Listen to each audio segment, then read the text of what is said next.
दोस्तों, आज की कहानी है। बहू, तुम्हें फुर्सत कहाँ है अपने बेटे को संभालने की। दोस्तों, कहानी शुरू करने से पहले अगर आपने चैनल को सब्सक्राइब नहीं किया हो तो कर लीजिए ताकि आपके पास पहुंच सके हर नया वीडियो। अरे बहू, देख तो जरा, तेरा लल्ला रो रहा है। रेशमा जी ने रसोई में रोटियां बनाती हुई बहू सुमन को आवाज लगाई। मम्मी जी, बस 2 मिनट में आई, तवे पर रोटी जल जाएगी। सुमन जोर से बोली, फिर बड़बड़ाने लगी, डायपर गीला हो गया होगा। मुझे छोड़कर कोई डायपर को हाथ भी नहीं लगाता। तवे से रोटी उतारकर सुमन ने जाकर देखा, लल्ला वाकर में बेटा रो रहा था। सुमन ने उसे उठाया और डायपर बदलकर थोड़ी देर उनके साथ खेलने लगी। लल्ला भी रोना बंद करके अब मुस्कुराने लगा था। तभी रेशमा जी बोली, बहू ला, इसे मुझे दे दे। तू जाके रोटियां बना ले, रोहित ऑफिस से आता ही होगा। मुझे भी भूख लगी है। जी माँ जी, बस थोड़ी देर में देती हूँ। एक बार थोड़ा दूध पिला दो, शायद भूख भी लग गई होगी। अरे तू बोतल भरकर मुझे दे दे, मैं पिला दूंगी। कहते हुए रेशमा जी ने लल्ला को सुमन की गोद से ले लिया। सुमन मन महसूस कर रसोई में वापस चली गई। हमेशा ऐसा ही होता था।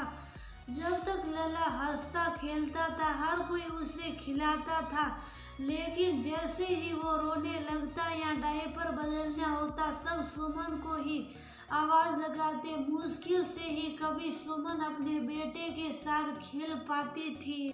जब तक वह लल्ला को अपना दूध पिलाती थी, तब तक तो फिर भी उसे गोद में लेकर थोड़ी देर बैठ जाती, लेकिन जब से बोतल का दूध शुरू हुआ, ये वक्त भी उससे छीन लिया गया। रेशमा जी तो रात को 9 बजे ही लल्ला को थपकी दे देकर सुला देती। सुमन जब थक कर अपने कमरे में सोने जाती तो लल्ला तब तक अपनी एक नींद पूरी करके फिर रोने लग जाता। सारी रात मुश्किल से ही कुछ देर सुमन सो पाती थी। सुबह सुबह जब लल्ला सो रहा होता, सुमन को उठकर घर के कामों में लगाना पड़ता। लल्ला अब 10 महीने का होने को आया था। घुटने के बल सारे घर में चक्कर लगाता रहता, कभी कुछ बिखेर देता तो कभी कुछ गिरा देता। खाना खाते वक्त सबकी प्लेट खींच देता। उसकी ये हरकतें देखकर सब खूब हंसते, लेकिन सुमन के हिस्से सिर्फ साफ सफाई आती। कुछ भी गिरता या बिखरता, सब एक ही आवाज लगाते, सुमन ये साफ करो, बहू यहाँ से ये उठाओ, इसके कपड़े गंदे हो गए, जरा बदल लो। अब तो सबको इंतजार था कि लल्ला कब अपना पहला कदम उठाएगा। सुमन भी इस दिन का से इंतजार कर रही थी। उसने सोच रखा था कि जब भी लल्ला अपना पहला कदम रखेगा तो वह उस पल को कैमरे में कैद कर लेगी। एक दिन जब सुमन बर्तन साफ कर रही थी, उसने हॉल में सबके हंसने और तालियां बजाने की आवाज सुनी। सुमन को लगा शायद टीवी पर कोई प्रोग्राम आ रहा होगा। थोड़ी देर बाद जब सुमन चाय लेकर हॉल में पहुंची तो देखा रेशमा जी लल्ला के लाड लड़ा रही है। ससुर जी भी बहुत खुश थे और सुमन के पति रोहित ने सहकते हुए कहा, क्या यार सुमन, तुम भी अभी आई हो? थोड़ी देर पहले आती तो देखती हमारा लल्ला सलने लगा है। सुमन एक बार तो असभित हो गई, लेकिन दूसरे पल ही उसकी आंखों में आंसू आ गए। रोहित, आपने मुझे बताया भी नहीं कि लल्ला ने अपना पहला कदम रखा है। अरे बहू, तुम तो रसोई में लगी रहती हो, तुम्हें फुर्सत कहाँ है लल्ला को संभालने की। सारा दिन वो मेरे पास ही रहता है। रेशमा जी तपाक से बोली। आज सुमन का दिल बहुत दुख रहा था।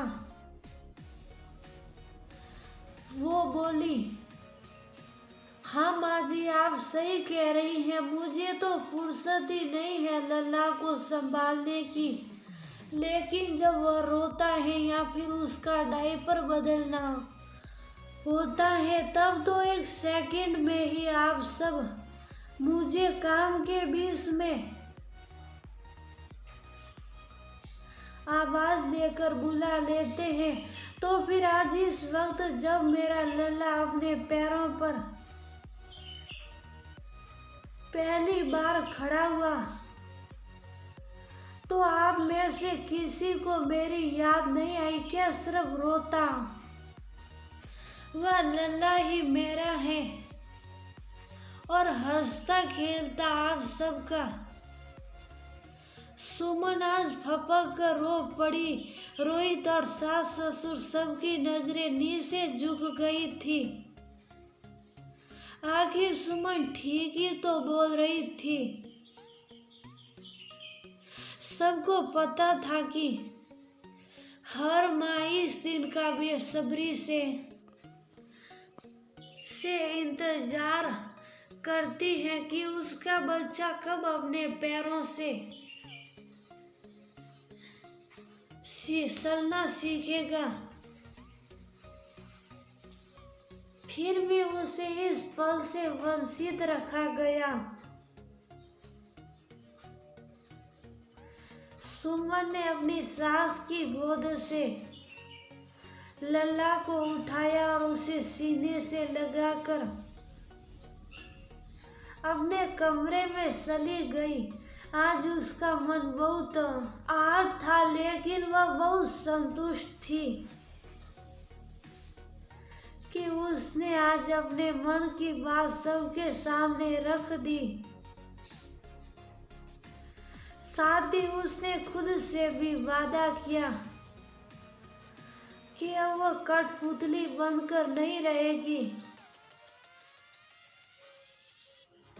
यदि बच्चे को संभालना